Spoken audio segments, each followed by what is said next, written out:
ஒருத்தர் ஒரு colour bus எடுத்துக்கிட்டு போயிட்டு இருக்காங்க. ஒருத்தர் பச்சை கலர் பஸ், ஒருத்தர் மஞ்சள் கலர் பஸ்.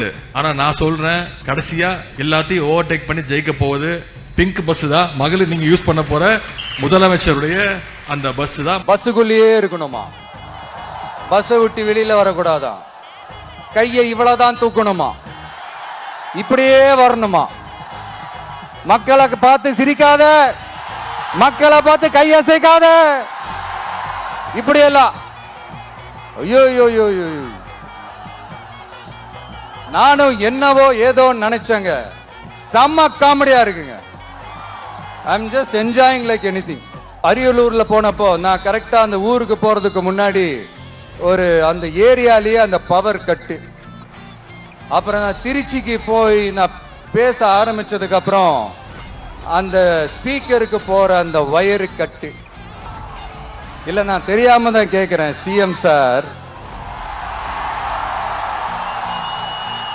ஃபார் எக்ஸாம்பிள், இப்ப ஒரு ஆர்எஸ்எஸ் தலைவர் இங்க வராருன்னு வச்சுக்கோங்க, இல்ல நம்ம பிரதமர் மோடிஜி அவர்களோ இல்ல உள்துறை அமைச்சரோ இங்க வராருன்னு வச்சுக்கோங்க.